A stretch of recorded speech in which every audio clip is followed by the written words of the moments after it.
matter if points are gained or points are lost, there will be much to discuss. For analysis regarding tonight's Winnipeg Jets game, here are Dave Manouk, Ezra Ginsburg, and your host, Drew Mindell. The Illegal Curve post-game show starts now. Not satisfied with simply winning hockey games, the Winnipeg Jets set out and are now bent on dominating hockey games. That's what you saw tonight, folks. It was utter domination by an elite hockey team against one of the lesser rans in the NHL. And the Jets just absolutely said, no chance whatsoever for you, Columbus. This is Winnipeg Jets time. Good evening, Winnipeg. Good evening, Manitoba, for all those joining us live this evening on our YouTube channel and all of our social media platforms.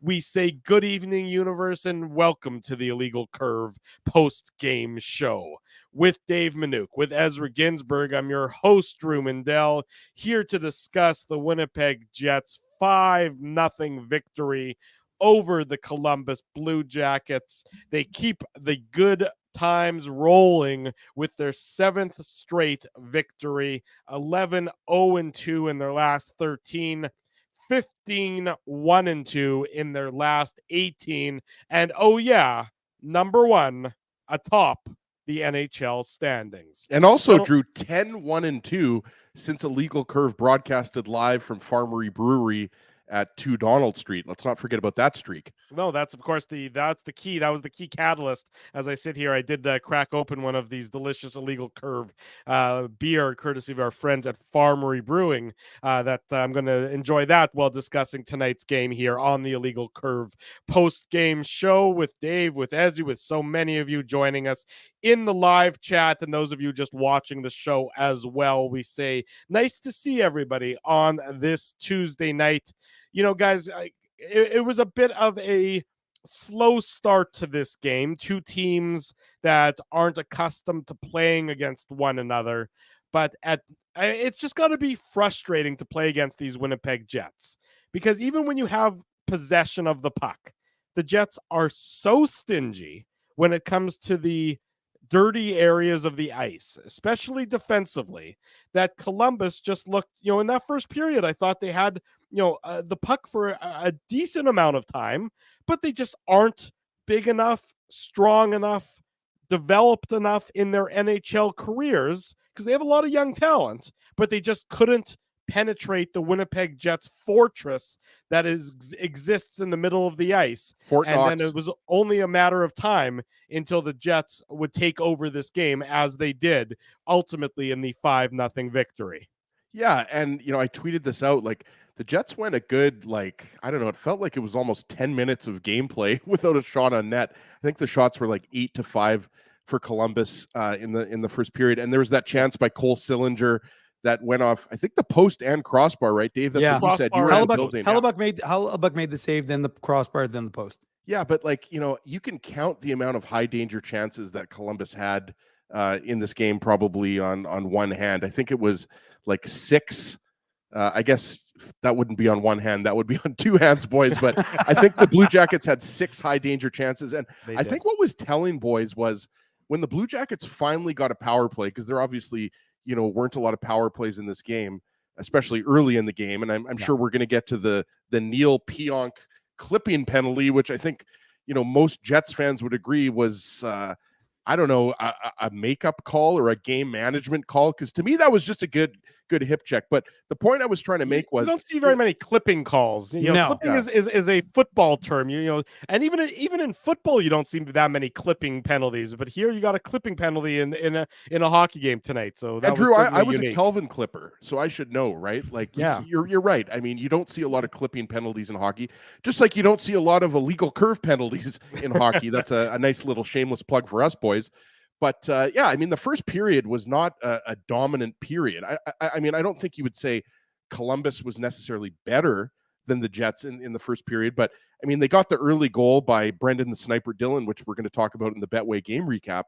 But I mean, from the second period on, it was just all Jets. And I agree with you 100%, Drew. Like, I was mentioning that first power play, like the Blue Jackets couldn't. It was it was Pionk that I think actually got the first penalty. Yeah, he got tripping penalty. Tripping penalty. Pionk was so in the box for the tripping. Blue Jackets didn't get a shot on net, I don't think, No, or they maybe didn't. had one shot on net. They couldn't even establish they couldn't even get into the zone, Dave. Yeah. So it was. I mean, the Jets just continue to play excellent defensively and offensively. And I mean, for all the talk of this possibly being a trap game, I mean, not a trap game because the Jets took care of business and made sure that the Blue Jackets didn't come back in this game. But you're right. I'm glad you brought that comment up, Ezzy, because in years past, the narrative, of course, would have been, and the narrative is a lot for a lot of teams, not only a Jets thing, but the narrative would have been, that first game back at home after a long, successful road trip, that can be a very difficult game. That can be a tricky game. That can be a game where maybe you're a little flat or you're a little out of sorts. I mean, the first period for the Jets wasn't perfect, I wouldn't say, but at the same time, they still had the requisite attention to detail so that while they may have been, maybe a half a step behind on the offensive side of the game in that first period, Dave, they were so buttoned up defensively that, they were fine sort of getting into the flow of the game. And there was a comment, I want to give credit to Kevin Sawyer. I wrote down the comment. I think he said it in the second period. He said, what good teams do, what elite teams do is they find a way to build into games that, each period, each shift sort of builds upon the other. And I thought that comment of his was very apropos in tonight's game because the Jets certainly, I thought, built on their start and just gradually got better until they reached a point where it was just utter domination out there. Yeah, I mean, look, it was definitely a bit of a slow start, low event first period. There's no question about that. But eventually this Jets team has just done what it continues to do, which is show that, again, that when you're the better team, you can do what you need to do to win a hockey game. And so, once they started to roll in that second period, you knew that the Jets weren't going to. I mean, when it was 2-0, I felt like this one's pretty much over. Like 1-0, I was like, okay, I could see this being like a 2-1 stinker, and that sort of thing. Like Columbus manages to stay in the game. As soon as it was 2-0, 3-0, this one was over, and it was just a function of would Connor Hellebuyck be able to pick up a shutout in front of the true, probably biggest celebrity that was in the house with the last name Hellebuyck, and that's Ezzy's good friend Chuck Hellebuyck, international influencer, as he was. That was pretty funny. As it flashed across the Jumbotron when they showed Connor Hellebuyck's dad, who's in town for his final game of this run. So I guess that means he saw the 3 on the home stand on the road trip. He saw 1 before they left, and now, so that would be 5 in total. Why is he leaving, Dave? He should stay for the rest of the season. I agree with you. Chuck Hellebuyck is clearly bringing the vibes, as is everybody else. So look, this team is just a ridiculous animal. And I don't know. I mean, Drew's the one who's been running out of adjectives, boys, to describe this hockey team. But I mean, this is a team that it seemed like couldn't beat the East last year. And now they're 13. What are they? 11-0-3. 11-0-3, sorry, against the Eastern Conference. And the goals for versus goals against is like 58-27. That's exactly. I know, Drew. That's the reason I'm bringing up the stats, so I can repeat them to the crowd. Plus 31 goal differential, which is absurd. So the fact of the matter is, you've got a team that right now, East, West, Central, anybody else, it doesn't matter how the Jets do. And again, even when they don't play their optimal game, they still manage to come out on the positive side of the ledger. So, I mean, again, 30 straight games now, 5 off the lead, the record, set by the modern record, I should say, set by the 14-15 Minnesota Wild. Of course, the original record is the 44 games that the Bruins did it in 1928-29. We only need to focus on the modern record. I don't think anything from 1928-29 is really truly applicable. Fair enough. So the fact of the matter is that this Jets team continues to just play well. Look how, I mean, again, we should mention it in case folks aren't aware. Mark Scheifele was fine. He came out and celebrated with his teammates when the final horn sounded. So, I mean, they escape anything that could have been serious with Mark Scheifele. There, Dave. No, you're absolutely right. In that game against the New Jersey Devils, as you're 100% right. So that's a big dodge for a Jets club that, again, they've dealt with injuries, obviously, with Kyle Connor currently injured, and you've got, Gabriel Velarde, who had his injury to start the season, but you want to dodge a bullet on that one, and you do. So that's big for them. And look, this is a Jets team, again, like I said, that, just continues to just roll along, and like 7 straight wins, 13 in and I had it confirmed by our good friend Joe Pascucci, because I wanted to make sure that my stats was right, as so it's, and that's why you went to the Jets historian. Jets historian Joe Pascucci. He confirmed for me that my accuracy was I was accurate. So 13 games, the point streak, which it currently is here in Winnipeg, 11-0-2 for this Jets team, matches the best one ever by a Winnipeg-based NHL franchise, except in 1984-85, that team was 10-0-3. So both teams 13. So if they can beat Chicago on Thursday, this team will have the record for points streaks. So there you go. A little Jets stats for you. We'll have some more for you. And they do have another juggernaut coming into town on Thursday. The Connor Bedardless Blackhawks. Exactly. But you can't count it before that hatches or anything along those lines. The Jets will have to just replicate what they did tonight on Thursday night. And just a second and a word about Columbus, because we've seen some relatively lousy hockey teams in the last couple of games. San Jose, and they were one of them.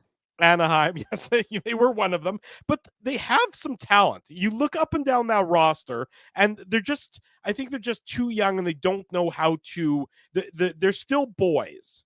They have some talent, and they really miss Zach Werenski and Patrick Laine. Of course they do. Werenski, I believe, is leading them with a 1 goal and 24 assists, the reverse Cy Young, if you will. And obviously, Laine's got the clavicle, and he's out. But I mean, it's a young team, Drew. You're right, though. Lots of talent and skill, but just a young team that's still trying to find their identity, I'd say. Oh, no question about it. But you can see the talent that they would have if it continues to develop, because they have a lot of high first-round picks. I mean, Adam Fantilli is the sky's the limit for his future. Kent Johnson, Kirill Marchenko, Cole Sillinger. These are guys that they've drafted high up in the first round. I thought Marchenko was probably the most noticeable for. Where was Johnny Gaudreau tonight? I assumed he was still in Calgary. Like, did he do anything in this game? He was on a milk box, has he? Tell me one thing that Johnny Gaudreau did in this game. He didn't do anything. I honestly don't remember him even having the puck on his stick. Yeah, it was pretty weak. It was, he's fallen off the face of the earth. In terms of his game, it's just fallen off. Now, Columbus it's just been a disastrous last couple of years. And, Pascal Vincent, who, of course, is a good friend of ours, a good friend of the show with his time with the Manitoba Moose. Drew, he's a good friend of Dave's. Let's be honest. Okay, fine. Fair enough. I was trying to take some of that friendship radiance. You can. Thank you. We share on the show. Pascal's a beauty. He's such a good dude. And he's just dealing with a team that is just not ready to play at the NHL level. They don't know how to play night in, night out. They don't know how to win night in, night out at the NHL level. All the talent that they might have is just they're too young. They're not prepared. I'm sorry, Drew. A team like Columbus, similar to, I would say, a San Jose. I mean, the goaltending is also, you can't have below average goaltending. And Elvis Merzlikins has been below average, well below average. Yeah. And Tarasov he's a young goaltender. He's played 6 games or something this year. So, I mean, yes, you're right. I mean, there's a lot of potential, right? But potential doesn't win you hockey games, right? No.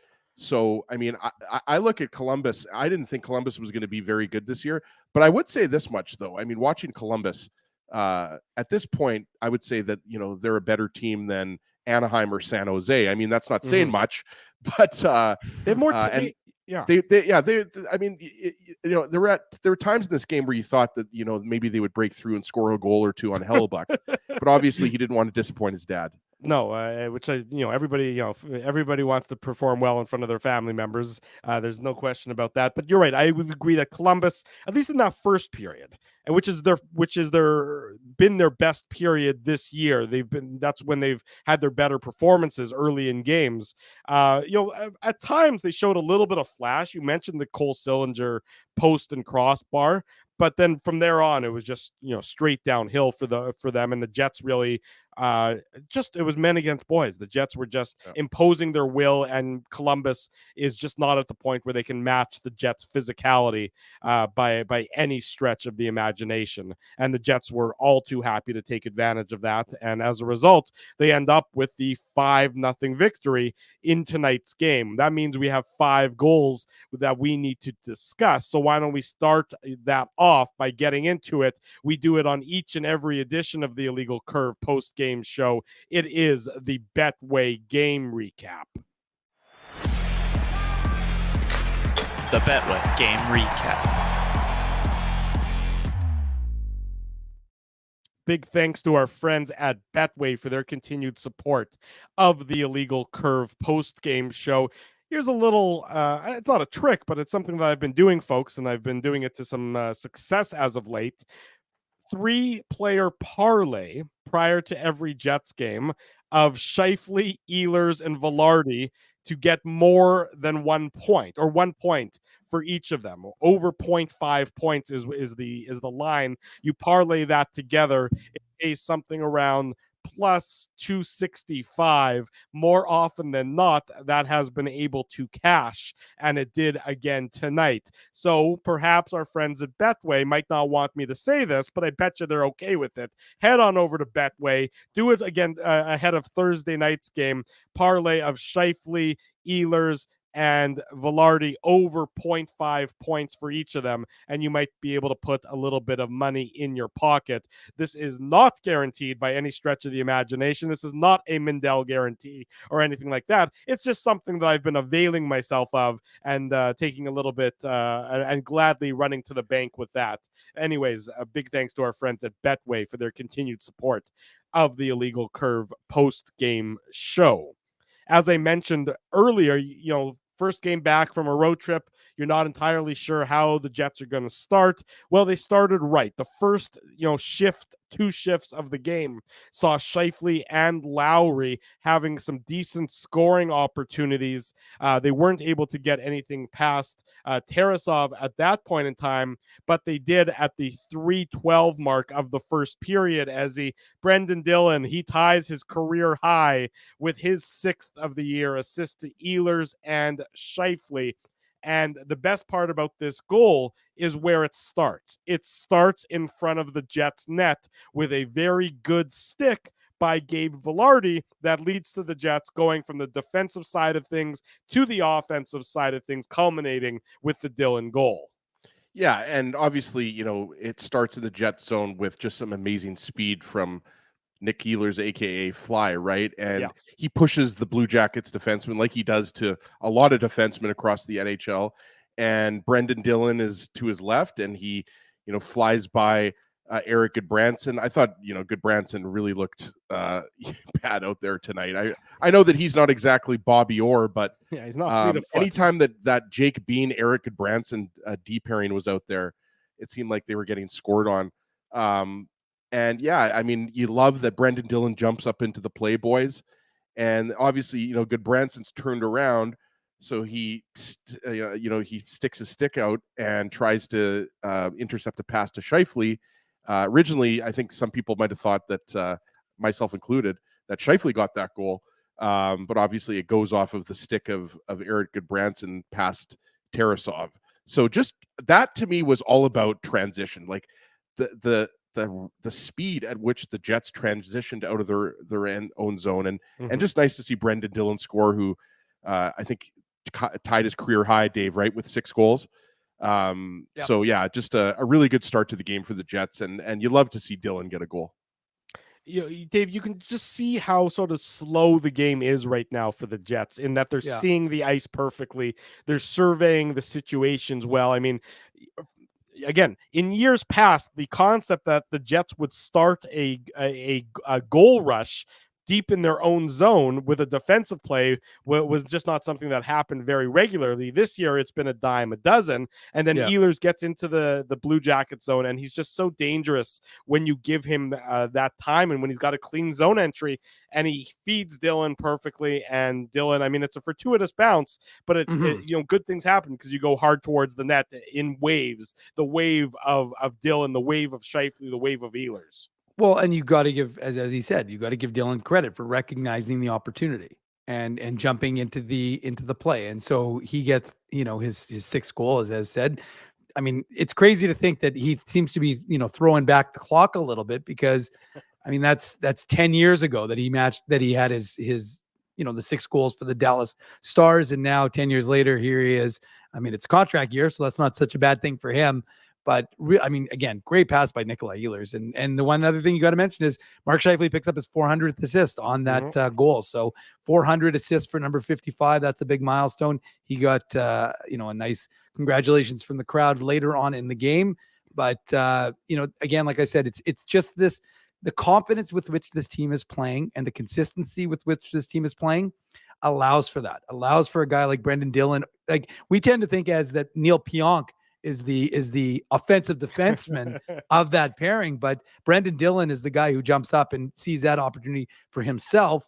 So he goes and Neil Pionk hangs back. But it's just another. He's actually the fighter of the pairing. He's the one that drops the gloves. Good point. But ultimately, you've got a 1-0 lead in what, to that point, Drew, would have been a relatively ho-hum hockey game.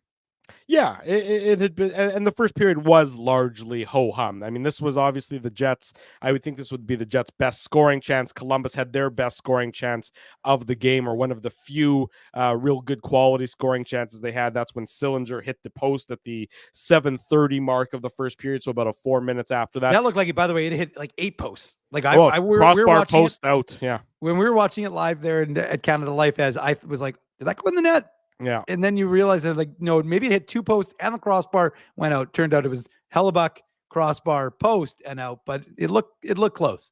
It certainly did look close, but no, close is as good as close doesn't count, and it was as close as Columbus would get in the course of tonight's game. But you're right, it was a low event first period. Shots after 20 minutes were 8-5. Again, everything to the outside from the Jets' perspective, and then they start to get the things rolling in the second period. And I would say it almost starts, or not the tipping point, but Columbus does get that early second period power play. Neil Pionk, 45 seconds into the second period, takes that tripping penalty, and the Jets don't give Columbus any room to, never mind get any scoring chances, to set up on the power play. They can't even establish the zone in the course of those 2 minutes. No shots on goal for Columbus during that second period power play opportunity. And then the Jets begin to take over the game, in my estimation. This is when they start to really get things going, and on the offensive side of things, and they make it 2-0 at the 10:50 mark of the second period. Cole Perfetti getting his 13th of the year, his first of the game, assist to Dylan Samberg and Nate Schmidt. So you have 2 goals for the Jets. We know the Jets always want more offense from their defense. Well, they get 2 assists on this one and a goal from the defense in the first 2 goals of tonight's game. It's a great pass by Dylan Samberg. It's a nice play by Vlad Nemesnikov. It's a nice play by Nate Schmidt. The Jets just move the puck well around on this play. And then, for reasons unknown, Damon Severson just abandons the front of the net, which is where Cole Perfetti is standing all alone. And it's a nice pass from Samberg to Perfetti to the back of the net. And it's 2-0 for the Winnipeg Jets, Ezzy.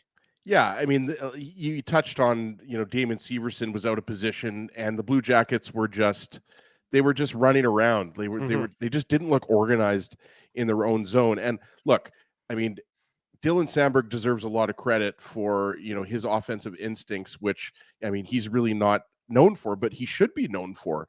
I mean, Dylan Samberg is an excellent defensive defenseman, but he's shown in his second full year in the NHL that he can contribute offensively as well. And he talked about it, I think, during the first intermission with Kevin Sawyer. So, yeah, I mean, that was a really nice goal by Cole Perfetti. But as you mentioned, Drew, Perfetti's left alone in front of the net. Mm-hmm. And the Blue Jackets, as I mentioned, were just running around in their own zone. And, look at when Scheifele, Velarde, and Ehlers have been playing like they've been playing, you could argue that, you don't need 4 lines going, but you still want that Peretti, Namestnikov, Iafallo line going. And I think there's going to be a debate, once Kyle Connor gets closer to coming back, is Connor going to go on the Scheifele line, or is he going to go on the Namestnikov line? We won't get into it. That seems like more of a Saturday morning topic, Drew. Yeah. But yeah, I just love the effort by Samberg, and Namestnikov had a really good scoring chance right before that. So I like that line tonight. And, even though Scheifele, Velarde, and Ehlers were really good in this game, as the game kind of progressed, they kind of got quieter and quieter, which is kind of, the opposite of what you expect out of that line. And obviously the Jets got goals from other sources. But yeah, I mean, Peretti was strong tonight. Samberg was strong tonight. And, that to me was, again, like, you could talk all you want about the Blue Jackets, potential, but I just thought, defensively, they looked really sloppy. And again, when you don't have Zach Werenski, that's the same thing as the Jets not having Josh Morrissey. But these are still NHL defensemen. I think it was it Jake Bean out there with Damon Severson? I just thought that the Jets really took advantage of a slower Blue Jackets defense. Yeah, there's no question that Columbus's defense is not fleet of foot. I mean, Eric Goodbranson is the opposite of fleet of foot. Damon Severson, isn't known for his skating ability, I would say. What I like on this goal, Dave, is that the Jets move the puck from it starts. Vlad Namestnikov has the puck on the right wall, and he takes it up to the point, and he flips it to Schmidt, who goes sort of blue line to blue line, and then Schmidt down the left wall to Samberg, and then Samberg behind the net and out front to Peretti. The Jets are moving the puck, all around the ice surface, and that's just what causes chaos for the Blue Jackets. They can't keep track of who their responsibility is. They start chasing, but that's what puck movement does. Just like ball movement in basketball, when you're moving the ball well, when you're moving the puck well, it's that much more difficult for opponents to defend. And you saw it in this example for the Jets to make it 2-0. Well, I mean, the fact of the matter is, Drew, we talked about Schmidt and Samberg and their defensive play this year, right? As and how they've been, one of the best D pairings in terms of goals expected right now. And if you flip it around, what was the one thing that was kind of the kind of, if you want to say, knock on Nate Schmidt, was he wasn't producing, and he like everyone. And I think, as he mentioned at the last show, when Nate Schmidt had that sit down for 4 straight games, it really seemed to light a fire under him. And look, do I think Nate Schmidt is without error? Well, most of the Jets right now are without error for the most part during this remarkable run. But it just seems like, him and Samberg are a little bit, I mean, they were already doing, like I said, they were already doing a lot defensively. And now if you start adding a little bit of offense, and Schmidt looked like he was going as. He looked like he had that kind of Nate Schmidt confidence again. And that's significant because, again, I'm not suggesting that the Jets are not going to make any moves, but you want to be able to feel like all of your pairs can contribute both defensively and offensively. We already know how good defensively the 3 units have been, and now you're adding offense from that third pairing. That's significant for this Jets club, which, like I said, is getting it from everywhere, not just Josh Morrissey, not just Neil Pionk, obviously, the sniper, Brendan Dillon. And now, again, that was a really nice play by Schmidt, but also a really smart pass by Dylan Samberg, who, gets up to 11 assists on the season for him. So a little nicer than his 10th one, which went off of his ankle and then onto Nikolai Ehlers' stick the last game. Yeah, Dave just wanted to throw in that Schmidt played 18 and a half minutes, which is a little bit higher than he normally plays, but that's because the Jets obviously had the big lead. A couple shots on net, an assist. I think, it's safe to say that Schmidt is playing the best hockey of the season. And that's saying something, because that Schmidt-Samberg pair has been really good all year long, right? And so, again, the Jets are getting this done every single night with contributions from the third D pair, the fourth line, the second line, the first line. It's rare that you have, just one line contributing. And again, we sound like a broken record because it seems like we talk about this every post-game show, but it's true, right? Like, look at what happened in this game. I mean, we're going to get into the, the big Josh Morrissey goal here coming up to make it 3-0. But you love to see the defense getting up into the play. At least I do. I love it, and it's not just Morrissey and Pionk. It's basically all 6 defensemen are contributing offensively right now.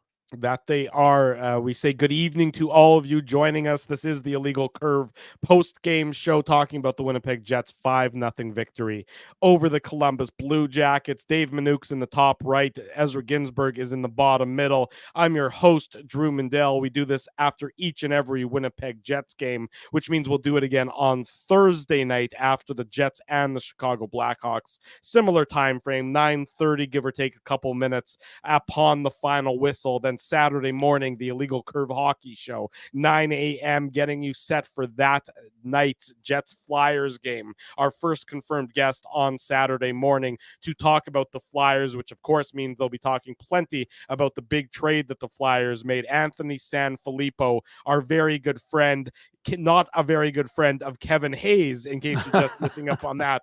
Anthony will join us on Saturday morning at 10:30 to talk about the Flyers ahead of their visit to Winnipeg on Saturday night. 2-0 for the Jets at this point in time, as we're in the midst of the Betway game recap. And 2-0 probably would have been enough the way the Jets stifled the Blue Jackets in tonight's contest, but it wasn't enough for the Jets. They wanted more. Josh Morrissey getting his 7th of the season. And I alluded to this in my tweet on Twitter, but to me, this is our Seagram shot of the game. The Seagram shot of the game. Big thanks to our friends at No. Hold on. Okay, as he's got something better than that. There you go, Big Hold Daddy. on. Daddy's got the big Josh fireball. That Josh Morrissey goal, Drew, calls Yeah. for the big boy bottle. Okay. What is that little thing? Show your bottle there for a second, Drew. Ezzy, it's not the size that counts, it's what you do with the bottle. Size matters when it comes to Fireball. Okay, continue, and I'm going to fire up a Fireball shot. Okay, you can take that. Morrissey getting his 7th assist to Adam Lowry. We mentioned that Jake Bean had a rough night for the Columbus Blue Jackets. In this instance, he's just sort of shooting the puck up the wall in the neutral zone. You know, it's cute. You have a little mini cup there as well. He's shooting the puck up the wall in the neutral zone. Adam Fantilli is his intended target. Adam Lowry just comes in and is too big and too strong, and he takes the puck, and he comes in as a clean zone entry into the Blue Jackets zone, and Josh Morrissey is the trailer on the play, and Lowry just tees Morrissey up, and Morrissey, with a head of steam, steps into it and absolutely rockets it into the back of the net, making it a 3-0 Winnipeg Jets lead. And this was just, it was just a bullet, Dave, off of Morrissey's stick. No chance for anyone involved. Howitzer. Yeah, it was a howitzer. Exactly right. And it made it 3-0. It's what Jets pick off an errant pass in the neutral zone. They use their size, they use their speed. And when they have that going, they're very hard to contain. Well, I think, Drew, the key, and it's been the key for how much of this season, is that good defense results in an offensive opportunity that results in a goal, right? And again, it's the whole, I don't want to go into Pavlov's dog and ringing bells, but talk about behavior modification for this dog, Dave.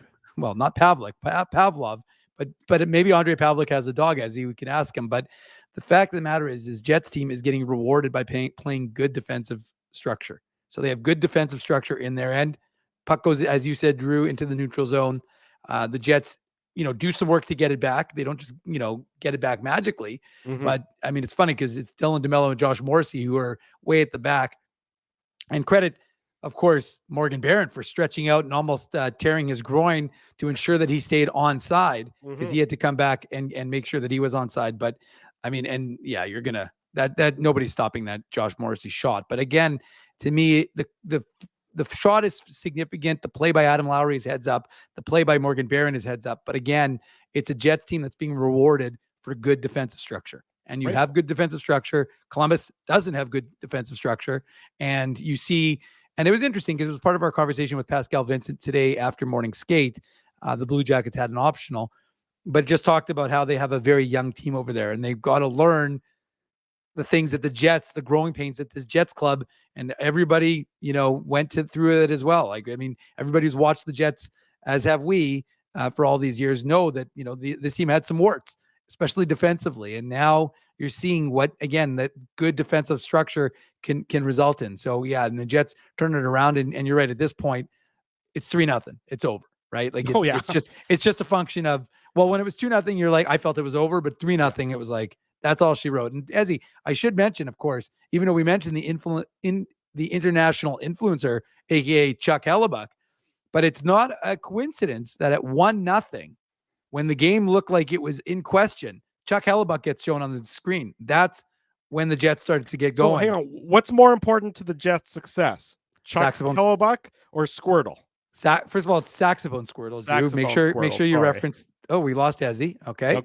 I'm not sure why. The bottle of Fireball probably. Or it's either that or an untimely computer update. It's only right. one or the other. Well, he's back. He's back. But anyways, the point is that I can't attest to which is more important, but I will say when it was 1-0, the Jets scored twice to make it 3-0. Saxophone Squirtle was a bit of a Johnny come lately, and he showed up when it was 3-0 for the Winnipeg Jets. So he didn't exactly. And they made it 5-0, so you can't take it away from him. I'm not taking it away. I think I would suggest that both are influential international influencers, both Saxophone Squirtle and Chuck Hellebuck. But I'm just saying that the crowd. These are illegal curve style fancy stats here, folks. Exactly. But my point is that the crowd got animated in Winnipeg. Also gave a lot of love to Connor Hellebuck when it was announced, of course, that he was the third star of the week last week because he went 3-0, and then also because he was named to the NHL All-Star game. His fourth time. He'll be going to the All-Star game. 3-0 for the Jets is 3-0 after 40 minutes. And the only question in the third period is largely how many more are the Jets going to score, and can Hellebuck keep his shutout? The answer to that was yes. That was his 34th career shutout, his second of the season. Jets make it 4-0. It's Cole Perfetti getting his 14th of the season, his second of the game. It comes 3:34 into the third period. It's an unassisted goal, but I don't know. I mean, you have to give credit to Alex Iafallo for just being so strong on the forecheck. And this was the pinnacle of the Jets men versus boys sort of shift here, in that Iafallo is hard on the forecheck and he forces a turnover, and then Perfetti forces the turnover also off of I believe it was off of Adam Fantilli as well. Fantilli had a bit of a rough game, but he's a young player who's got a lot of upside. And the Jets were just, and then Perfetti forces the turnover, and he just fires the puck top corner and makes it 4-0. And it's just a party in downtown Winnipeg at this point, Ezzy. Yeah, and we talked about it was Jake Bean and Damon Severson. That was the D pairing out there. For the Blue Jackets. And you're right, Alex Iafallo, who is a tenacious forechecker. I mean, they were all over the Blue Jackets throughout the night. And, look at Perfetti is obviously feeling it right now. He's, we talked about Nate Schmidt playing the best hockey of the season. And you got to say the same for Perfetti right now. And so, I mean, at that point, the route was on. I mean, you could say that, that goal, it really didn't have a big impact on the game. But the reality is, like, what are the Jets going to do? I mean, the alternative is you sit back and you just, hang on to a 3-goal lead. I like that the Jets are showing that killer instinct, and they're putting a fourth goal in and a fifth goal in. So, another good shift by the Nemesnikov line. And, we shouldn't be surprised at this point, but man, that Blue Jackets defense was it just seemed like they were overwhelmed by the Jets forecheck tonight. I would say by the third period, they wanted nothing to do with the rest of the game. They had just had enough. The Jets had just broken their will by the third period of tonight's game. And I thought on this goal is an example of the Jets just being harder and stronger than the Blue Jackets players, and the Blue Jackets players just didn't have the fight left in them anymore. They just didn't have that they couldn't dig any deeper. They had just had their will crushed by the Winnipeg Jets, which is, by the way, folks, something that good teams are supposed to do to their weaker opponents.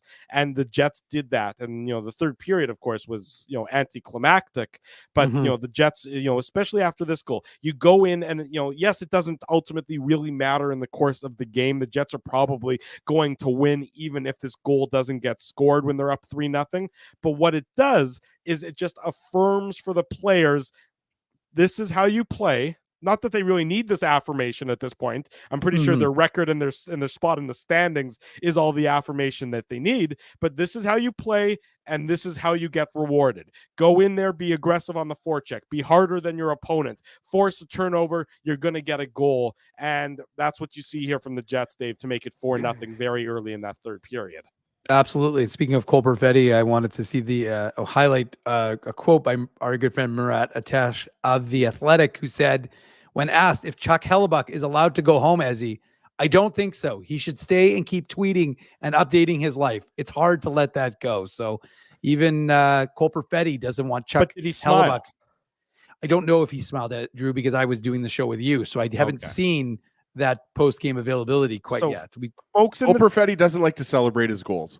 Folks in the chat, can you please let us know the breaking news, whether or not Cole Perfetti cracked a smile when he was talking about Chuck Hellebuyck in the post-game media availability? It'll be available on illegalcurve.com, but I'm not sure if it is yet. So please let us know if Cole Perfetti cracked a smile or not. I'm gonna not tell you. I'm gonna tell you boys right now. I kind of like Eric's suggestion right here. I think we need to get Chuck Hellebuyck on the post game show. Should I message the Jets, see if we can get him on the show? If we can get Chuck Hellebuyck. I think you know the answer to that, Dave. Who are you and how did you get this email address? Is the number? Text him right now. I'll be like, any chance we can add Chuck Hellebuyck? It's probably his last night with his family though, so we'll leave him alone. But it would be rather funny. As we all know, Chuck is a great. He's a 3D printer, is what his YouTube channel is all about. I want to highlight this. It's going to be hard to see. This is a necklace that Perry William Cousin made for all of us. And I just want to say thank you to Perry. It's an Italian alabaster Inukshuk. And this is just a fabulous gift that he sent to us, and it's really it's so very welcome and so very appreciated. I hope I'm not going to get in trouble for some sort of cultural appropriation or anything, but I just wanted to highlight that Perry William Cousin, who's in the chat frequently, made these beautiful necklaces for us, and so I wanted to say thank you to Perry for doing that. And now you're making me look bad, boys, because I'm not wearing mine. Mine's at home. Well, the thing, yours is at home because your kids were fighting over it because they both wanted to wear it so badly. So I understand where you're coming from there. But the number of compliments I got from my family was I think a good example of just how great these necklaces are. So big thank you to Perry William Cousin for his craftsmanship in this instance. 4-0 for the Jets at that point in time. And you're wondering, well, they've all been 5-on-5 goals. Boy, is it boring when you only score 5-on-5. I wonder if you can get a power play goal. The answer is yes, the Jets could. It took them all of 16 seconds to get that power play goal. Emil Bemstrom is in the box for high sticking at 9:13. At 9, email, Drew? I said email. Oh, okay. Yeah. What, did I say email? Maybe I did. I don't know. But whatever. You know who I'm talking about. Just messing. It took the Jets all of 16 seconds to get the fifth goal of the game. Gabe Vilardi, his 9th of the year, assist to Adam Lowry and Cole Perfetti. And so this is another game where the power play has succeeded. We know 5-on-5 has succeeded, and the penalty kill succeeded as well, as the Jets went 4 for 4 on the penalty kill, which means that's been doing pretty well because it went pretty well on the road trip in addition. So 5-0 Vilardi. It's Perfetti on the half wall down low to Lowry. Lowry comes out in front, feeds it across to Vilardi. Important to note that the reason why Lowry was here and not Scheifele is Scheifele had taken a puck to the ear, a slap shot from Morrissey that deflected off of, I believe it was off of Bemstrom's stick again. Yeah, it was. Into the ear, and there was some concern. He went down pretty hard. He left the ice, did not return for the final 13 and a half minutes of the game, but he did come back onto the ice after the final whistle, so to celebrate with his Winnipeg Jets teammates, which is a pretty good sign that Scheifele is healthy, and Velarde, we know, is healthy. His second power play goal of the year, his 9th of the season. And oh, by the way, Pierre-Luc Dubois was the Los Angeles Kings' 4th line center in tonight's game. There you go, just as we all 5-0. expected. Yeah, just as we all expected. Exactly right. And you love the fact that Adam Lowry wins the faceoff. And you're right, Lowry's usually not on the first power play, but the Jets were moving the puck well there. And Gabe Velarde sure just seems to be getting better and better on that top power play unit for the Jets. So you're right, Drew. I mean, not that the Jets needed this one, but it's nice that the Jets are starting to put some of these power play goals in, right? Because we know that, both the power play and the penalty kill have been, they've left a lot to be desired at times. Not lately. The power play has been good lately, but kind of just a nice bow to put on this victory. Yes, exactly right. And it was a very nice victory on home ice for the Winnipeg Jets in front of 12,512. I know it's not a huge number. It's not a sellout, but again, folks, it's a Tuesday night against the Columbus Blue Jackets. So I think this is actually a pretty decent number, because if the Jets had only been maybe a middling team to this point of the season, this number would have been lower than that. And that's just a function of too many games, too many home games, and not that great of an opponent. And a lot of people are talking about, that they want the attendance to be higher, but I mean, all you can do is, if you want to support the team, buy tickets. I think it'll be higher. I assume it'll be higher on Thursday night against the Blackhawks, even though Philadelphia for not going to be there. Everybody wants to watch Connor Bedard, right? So. Yeah, Philadelphia on Saturday would not surprise me in the least if that's a sellout. Philly always a big draw here with their ties to Manitoba back in their Broad Street Bully days. That might be Jamie Drysdale's debut as a Flyer, by the way, because he didn't play tonight. Oh, I thought he did play tonight. If he didn't. Okay, well in that case, if he didn't. They have another game though before then, Drew. Yeah. So. I think he'll probably play that first game. I think they play Thursday night, if I'm not mistaken. But certainly Jamie Drysdale, a guy that the Jets just saw. When did they play Anaheim? They played Anaheim last Friday, whatever day it was. Something like that. So someone the Jets are certainly familiar with. A very interesting trade. Yeah, Friday is when they played Anaheim. An interesting trade, and like I said, we'll talk about that on Saturday morning with Anthony Sanfilippo of CrossingBroad.com. He's going to be our Flyers guest at the bottom of hour number 2. So a lot on the Jets and the Flyers on Saturday morning. And then, of course, Thursday night still, the Illegal Curve post-game show following the Jets and the Chicago Blackhawks back here. Little piece of trivia here. I'll ask it as a question. Oh, that's usually what you do with trivia. Yeah. Cutter Gauthier's father was a professional goalie. Who was he drafted by? The Winnipeg Jets. Correct. Thank you. I think I saw the same tweet as you did. But we love you nonetheless there, Mr. Ginsburg. You know that. Jets win 5-0 tonight. That has been the Betway game recap on this Tuesday night. I see a lot of people in the chat. There's over 600 of you watching this fine program. And I saw a number of you saying, hey, when's the next live on location? When's the next Illegal Curve party? All I can say, it's not yet 100% confirmed, but I'm going to suggest to people a day that only comes around every 4 years. Keep that blocked off on your calendar. Valentine's it's not this Day? month. It's a date that comes around only once every 4 years. Bastille Day? No, that happens yearly, Ezzy. A date like Cinco de Mayo. Cinco de Mayo again. That's May the 5th. Every year, Cinco de Mayo comes around. Ticona Pauly's got it. Ticona's Pauly. There you go. Oh, leap year. Oh, yeah. Okay. I'm not very good at trivia, Drew. Clearly, Thursday, February the 29th. Not yet confirmed, but as soon as it is, we'll let you know. An Illegal Curve party with our friends at Boston Pizza. The Jets are going to be in Dallas for a Central Division matchup against the Stars. And like I said, you only get one leap year or one leap day every 4 years. So why not celebrate it with us at Illegal Curve on Thursday, February the 29th? Tentatively right now. Stay tuned. Although our friend Drew, our friends at Farmery inquired as to when we want to do the next live show at Farmery. So and that's coming up. Yes. So we'll see about that. Although I did confirm with them, not confirm, but I did tell them that you and I specifically, maybe we'll bring Ez along for the ride. would definitely be interested in doing a summer show in Clear Lake at some point. So Yes. that will be a lot of fun if we can go out to Farmery, maybe even as hit the farm. I'll broadcast live from Lac du Bonnet. I'm good. Okay, as he's too good for the wet for the northwestern part of Manitoba. Dave did say Drew and I, so I guess you guys have your little Clear Lake plans. That's fine. Okay, you're always welcome, Ez. Well, it's inside the federal government gates, so I'm pretty sure you're not allowed on federal government territory. True. Is also a part of the problem. I prefer muddy waters. Okay, well that's fine there, Ezzy. That Jets joke, win. Clear Lake, muddy waters. Oh, it took me a second there to get there. That's pretty clever. That's pretty good. Not bad.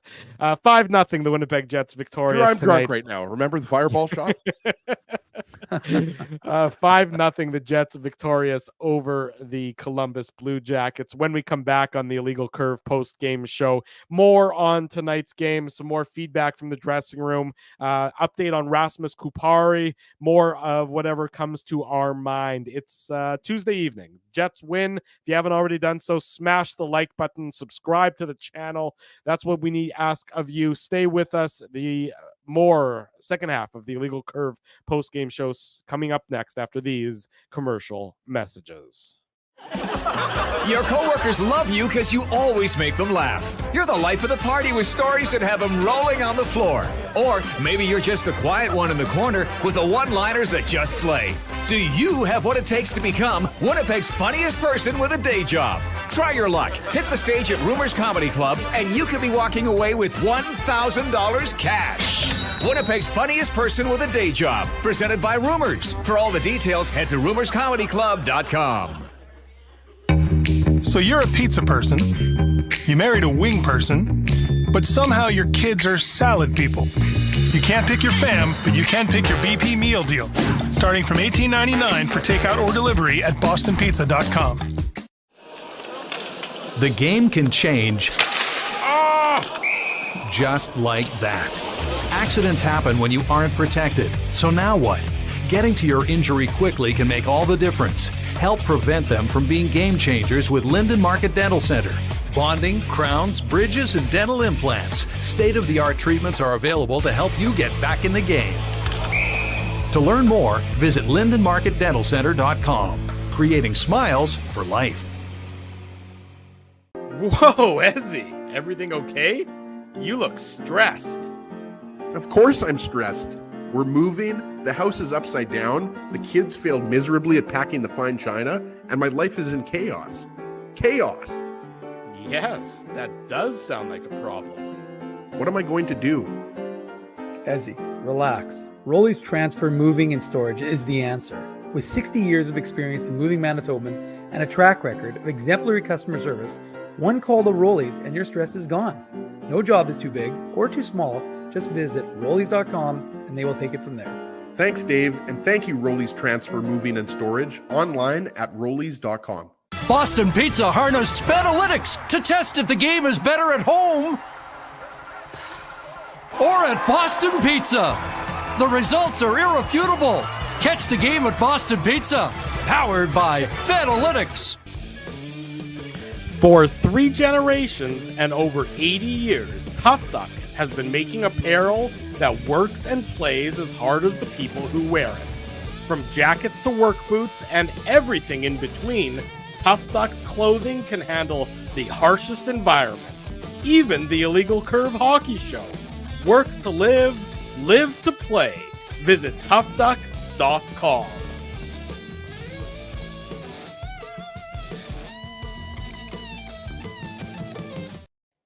25 minutes before the top of the hour. Welcome back to the Illegal Curve post-game show. Drew Mandel, Dave Minuk, Ezra Ginsburg with you on a Tuesday night. Jets win 5-0. Reminder, Thursday night, the next edition of the Illegal Curve post-game show after the Jets and the Chicago Blackhawks. Here's what Rick Bowness had to say about... Should we start that one now? Should we start that post-game show now? Feels kind of... Because you're saying because the game's already over? That game could easily be a 10-0 Jets win. Well, I mean, although apparently the Oilers only beat them 2-1. What was the final score in that one tonight? It was, I think it was low. Let me check. Well, I know the Oilers. Chicago did beat Calgary on Sunday too. 2-1 final. All right. Yeah, and they beat Calgary on Sunday. So don't count your chickies before Oh, they Calgary, hatch. they're a juggernaut.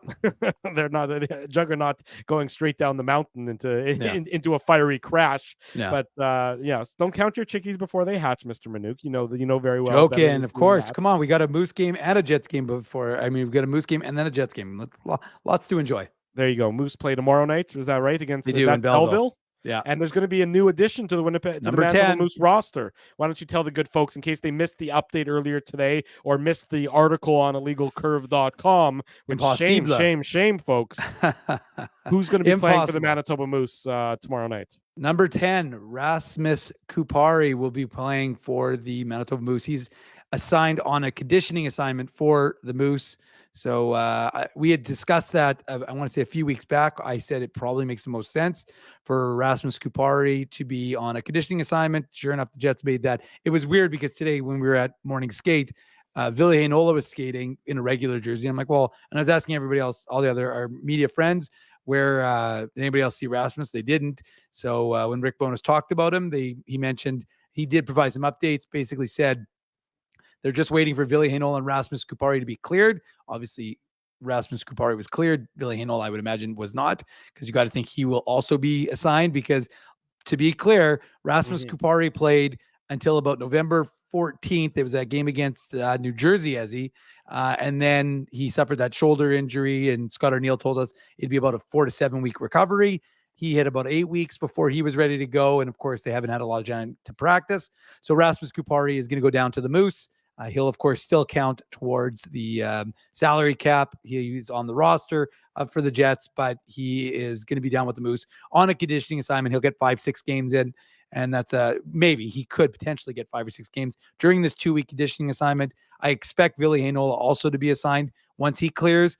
And then he was talking about Kyle Connor remaining on schedule. And it sounds like David Gustafson might be the Gus bus might be in the shop a little longer, because he Rick Bowness said that it did make it sound like it was going to be relatively quickly. And so, like I said, all those updates are on illegalcurve.com. So yeah, Rasmus Kupari will be drawing in tomorrow night when they play against the Belleville Senators, their third game against Belleville.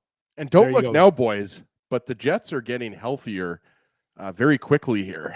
And the big one, of course, is Kyle Connor. I mean, the other, and Ville Heinola, right? He should be back pretty soon. I mean, we expect him to play with the Moose, right, Dave? I don't think anything's changed there. But and that's what's going to be very interesting. Sorry, Drew. Again, this is a Saturday morning topic, but I'm very excited on my fireball shots right now. And I mean, that's the word you're using. I think a strong argument can be made, like, that the Jets aren't going to have to be that active when you've got Kyle Connor coming back and you've got Ville Heinola coming back. Look, I still think I've said this, I'm on the 2C bandwagon, second line center. So I wouldn't expect the Jets to make 5 or 6 moves prior to the trade deadline. I don't. Yeah, I mean, I would agree with that. Right now, the way things are going, I wouldn't think that they need to be making huge, significant moves where they're necessarily, mortgaging the future. Although I don't really like that expression, but the way things are going right now, things are going pretty swimmingly. It reminds me, Drew, I have to renew my mortgage. It's up pretty soon. Okay, you should probably look into that. That would be my advice to you. There is look into renewing your mortgage. Wow. Scheifele received stitches after the game. Rick Bowness did not have an exact update, but you can read between the lines. He was on the bench and he was in the locker room with the team after the game, so that's a pretty good sign. Cole Peretti was double shifted late in tonight's game because ostensibly to try and get him a hat trick. Here's what Rick Bowness had to say about that. You don't want to run up the score because that's not what we're about. But to give a kid like Cole a chance to get a hat trick, then you've got to give him that opportunity, because that will do wonders for him moving forward. So that's the Jets head coach about his decision to double shift Cole Peretti. That was Perfetti's first 2-goal game of his career, his young career, right? So, I mean, that's even more reason. Might as well make it a hat trick, right? And it's only a matter of time until he gets that hat trick, because he's just oozing with talent, as we all know. Rick Bowness, more on the Jets' energy levels tonight. They didn't have a ton of energy, he said, but we found a way to persevere and keep playing Winnipeg Jets hockey, but they made it hard on us. They've got some good young talent over there. Pascal's doing a great job with them. They may have made it hard on the Jets for the first 20 minutes of the game. Hard Mhm. being, maybe in quotes.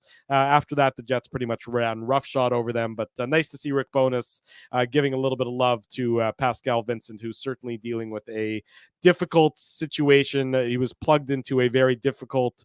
Well, he's also had the 5th most injuries, I think, in the NHL. Hey right? guys, So remember when Mike Babcock was supposed to be the head coach of Columbus? Remember that? No, but I mean, look, you got Patrick Laine, who's in, week 3, I think, of 6 for his clavicle injury.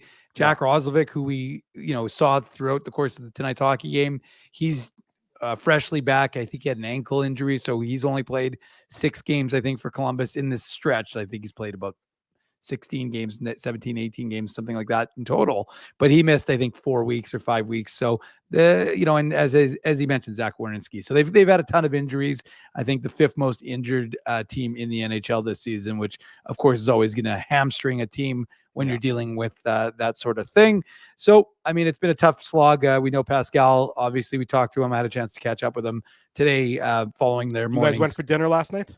We did not. No, I chose. I figured. I considered it, but I figured I'd let him. Dinners for suckers, Drew. You guys, Exactly. I mean, when I say it a little bit tongue in cheek, but the truth is, among all the Winnipeg media over the last half a decade, Dave has probably spent the most time with Pascal, given his coverage of the Moose. So no, there's no question. There's a mutual respect there, or at least Dave respects Pascal, and Pascal, begrudgingly respects Dave. I would suggest. No, he's good. He's a good person. He's a great guy. And Did you guys see Pascal and Marc-Andre Fleury after Fleury? What was that? It was a record. I'm not sure. Well, Pascal's coach with the Marc-Andre Patrick Fleury Wall with one. Cape Breton. Yeah. Well, and Pretty Fleury's awesome. save, I mean, the save to the lead to the tying goal leading to the overtime winner was incredible. That was what, Saturday night or something, or something like that. The Yeah, days it was. blend It was together. Saturday. Weekend, It was Saturday because the Blue Jackets have a weird. They played today. They played Saturday. They played today in Columbus. They played today in Winnipeg, and then they go back to Columbus on Saturday. I don't know who they're playing, but they play again on Saturday. So, final word tonight before we get to the Tough Duck hardest hitting comment. It's actually going to go to Pascal Vincent. This is courtesy of our buddy Darren Bombing, who was in he was in the road dressing room. Bonfire Sports. Bonfire Sports. He was in the road dressing room as he is, and of course Darren working for NHL.com as well. So he's always in the road dressing room after the game. Pascal Vincent said the Jets are, quote, a team that plays a playoff style. It was complicated for us to create offense. Darren asked him to expand on that, and here's what Pascal had to say. Their compete level, their structure, there's no time, there's no space. They don't play. It's not fancy the way they play. It's really, really effective. They really collapse in front of their net. Their forecheck is really good, but their tracking is really, really good. When you attack, we're a rush team with the people we have. That's what we're good at. And they took away our main asset, the ability to be a rush team. They just play a smart game. I know a lot of those players, and let's just put it this way, their hockey sense is really high offensively and defensively. They play a good team game. That is Columbus Blue Jackets head coach Pascal Vincent. High praise. Talking about the Winnipeg Jets. You're right. High praise. It wasn't that many years ago where Boston was talking about how easy it was to play against the Jets and how easy it was to get to the middle of the ice. It's now the complete opposite, a role reversal. It's taken a couple years, but it's certainly taking effect. And again, like I said, that's a testament to how many of these goals started because the Jets made a nice defensive play, and that's a testament to the coaching. Dylan one for sure. The Morrissey one for sure. Mm-hmm. The Peretti one for sure. That's more often than not throughout the course of the season. That's something we can point to and say that this Jets team defensively is getting things done that we didn't anticipate that they'd be able to do. Look, they weren't like a tire fire last year, but this team has really tightened up. And like I said, sure, they got 5 goals tonight, but the more important number is the fact that they didn't allow any against, and that they're limiting their opponents. And that's part of, this 30 straight games with 3 goals or less. And I don't know what the record is with 2 goals or less, but it's got to be something in that, that run rate. What's that? I'm glad you brought up the 2 goals or less thing, because that is almost as equally impressive.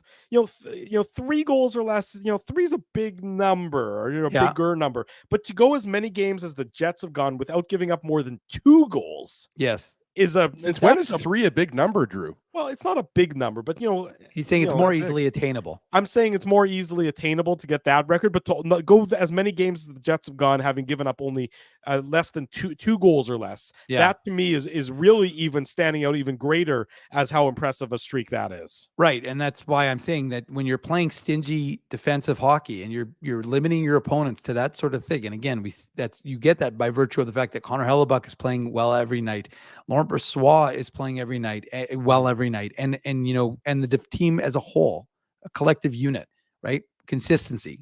Same thing we're seeing every night after night. And I saw Brendan Dillon had a quote. I didn't know if you were going to read it, but he just spoke about the fact that the team is buying in and how much as a defensive player you appreciate that you get that kind of effort from this collective group. So look, it's just the same thing we've been talking about throughout the course of this remarkable run, something that, we've been covering this team, boys, every single day for the last 13 years, if not longer. And it just seems like we're watching a team that we've never seen this sort of effort before, right? 17-18, there was an interesting, like Sean Reynolds was on with Jeff Merrick talking about comparing the teams. And if you say from a talent perspective, that team in 17-18 was a more talented team, but this team as a whole, and again, sure, it's early. We haven't even hit the midpoint. That happens the next game when they play the Chicago Blackhawks. Better team than 2018. But this is a better team, I think. And again, we're only halfway through.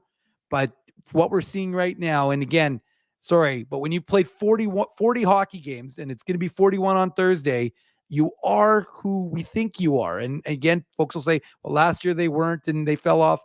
I'm sorry, like I said, we'll be having this conversation, 41, 42 games from now, Ezzy. But for right now, this team collectively is just a significantly different group. And I don't think we've seen here in Winnipeg. Who do you think you are, Dave? NHL returned. That's the great bowling quote. And to your point, Dave, I mean, don't look now, but look at the number of points there are between the Jets and the Dallas Stars now. Yep. It's now 7 points between the Jets and the Stars. Not like Dallas has been playing that bad hockey. And Minnesota is 68 points behind the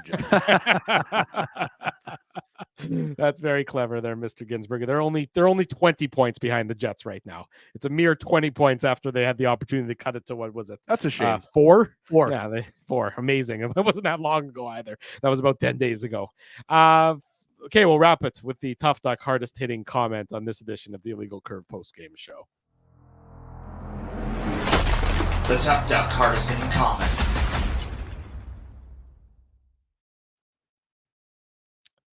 Go ahead, Mr. Ginsburg. Who's getting the toque from our friends at Tough Duck tonight? We're going to give it to somebody who I haven't seen in the chat before. And again, we had some great numbers. At one point, we had over 600 people watching. We've still got well over 400 people watching. So we always appreciate everybody joining us on the Illegal Curve postgame show. We've got the comments started here. We're going to give it to Maxer AA. I just like this comment. He says, well, I shouldn't assume it was it could be, doesn't necessarily mean they. It's we'll say they. It was my very first NHL game since I moved to Winnipeg 2 years ago, and it was really fun to watch Columbus get destroyed. That's a pretty hard-hitting comment right there. You got to love it. 2 years in Winnipeg and his first or their first NHL game, and they get to see a big 5-0 win over Columbus. The Jets, 7 wins in a row now. 10-1-2 since Illegal Curve broadcasted from Farmery at 2 Donald, and the Jets remain in first place. So Maxer, AA, send me an email, Ezra, EZRA, at illegalcurve.com, or slide into my DMs on Twitter at ICSEG with your mailing info, and Tough Duck will ship out a toque to you. Big thank you to our friends at Tough Duck for their continued support of the Illegal Curve post-game show. They, along with so many of our sponsors, are loyal and have been with us almost from the get-go. Our friends at Rumors Restaurant and Comedy Club, Linden Market Dental Center, Zappia Group Realty, Betway, they're the title sponsor of the post-game show. Boston Pizza, Seagram's, Rolly's Transfer, and of course, Farmery Beer. If you have a business or you know of a business that should join our elite roster of sponsors, get in touch with one of us, Drew at illegalcurve.com, Dave at illegalcurve.com, or Ezra at illegalcurve.com. We want to hear from you about who should join our roster of sponsors. Ezzy, you have something to give away in addition to the Tough Duck toque. Yeah, this is pretty fun. Got to give a shout out to our good friend John Waldman here.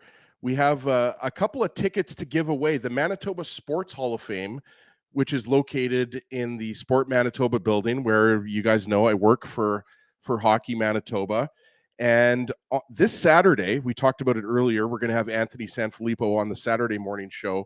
This Saturday, January 13th, the Manitoba Sports Hall of Fame is having a Filipino Heritage Night pregame party. And we have 2 tickets to give away.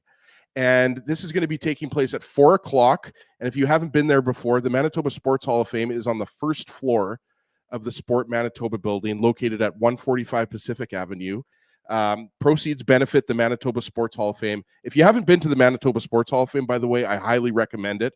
If you're a sports fan, and especially a fan of local Manitoba sports, you got to go check it out. I know all of us have, and I obviously work there, so I can, I'm lucky that I can go there anytime. But so it's Filipino Heritage Night. It's a pregame party. I've got the flyer here. Catering is going to be provided by Tito Boy Restaurant, Cash Bar. And so basically what it is, there's a pregame party, and then you're going to stay there and watch the game. So this is a $50 value, 2 tickets. Send me an email, ezra@illegalcurve.com. I'm just going to give it to the first email that I get. So again, it's this Saturday, January 13th, Filipino Heritage Night, pregame party, and then you stay there at the Manitoba Sports Hall of Fame and you watch the Jets Flyers game, which is a 7:00 start. So send me an email, ezra@illegalcurve.com. 6 o'clock, Ezzy. Sorry, 6:00 start. Yeah. And more importantly, did you negotiate with both either John Waldman or the Filipino Society that the post-game show will be shown on the TV after the game concludes? I did not negotiate that, but I will talk to John Waldman, and maybe they can put it on there. Okay, and so there's rumors abound that anybody that's attending Filipino Heritage Night at the Sport Manitoba building is also gets a tour of Ezzy's workspace. Oh boy, so you get to see where where the action happens. This is his napping spot. This is his chair. This is where he keeps his lunch in the fridge. Well, if you really want to see where I spend most of my time, it's at Colissimo, which is the restaurant on the main floor of the Sport Manitoba building. That's where I get my coffee and my croissants. Drew, I want to just read this comment because I think if you're a Jets fan, you probably are going to appreciate it, from Justin Danforth, courtesy of our friend Darren Bombing. The Jackets winger had this to say about the Jets. That's a team that's going for the cup, and that's a team that we're striving to be like. They don't make many mistakes on the ice. They clog the middle of the ice. They back check. They forecheck on our D. They finish hits. They block shots. That's probably one of the better teams we've played all year. Again, the Jets are reaping high praise from around the league, whether the league notices or not. Of course, there was a signing in Toronto, so nobody is paying attention. And you know what, to be honest with you, I'm sure the team, because if you notice, and if you listen to the availability we had with Rick Bowness, available on our YouTube channel or on illegalcurve.com, this team is doing a lot to dissuade. They don't want to talk about it. Rick Bowness, we haven't done anything yet. We haven't won a Stanley Cup yet. They're not talking about first in the NHL. They're not talking about streaks. Sure, they're paying attention. I'm sure the 30-game one they're paying attention to. But again, this team's focus right now, and you've got to give them credit, is on the here and now. Right now, they're focused on the Chicago Blackhawks, the next game up. So that's what their focus is. And again, starts at the top with Rick Bowness, who's maintaining that focus and making sure these guys aren't reading the tea leaves, or if you will, illegalcurve.com every single morning.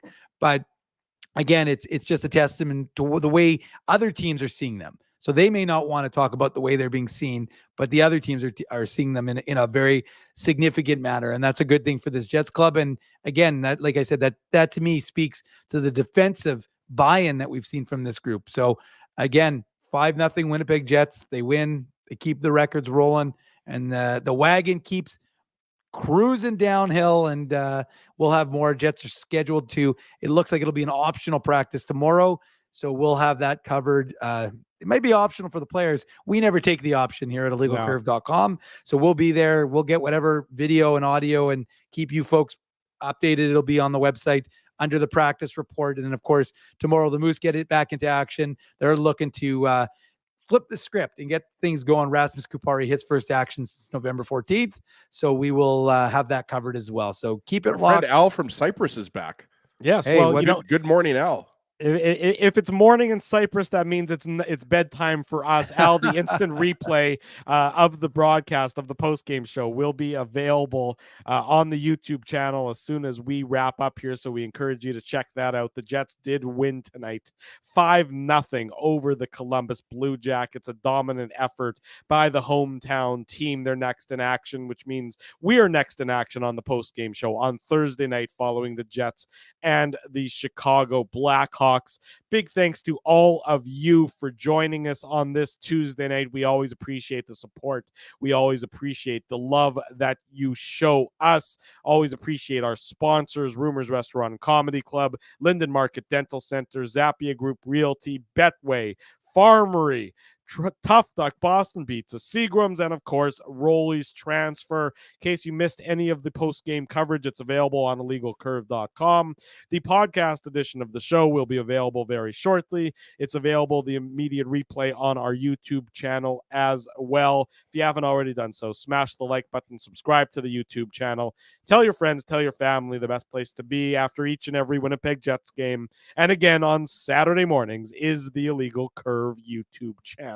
For my colleagues Dave Minuk and Ezra Ginsburg, I'm your host, Drew Mandel. Until Thursday night, right around 9:30, give or take a couple minutes, we wish you good night and good luck, and thanks for watching the Illegal Curve post-game show.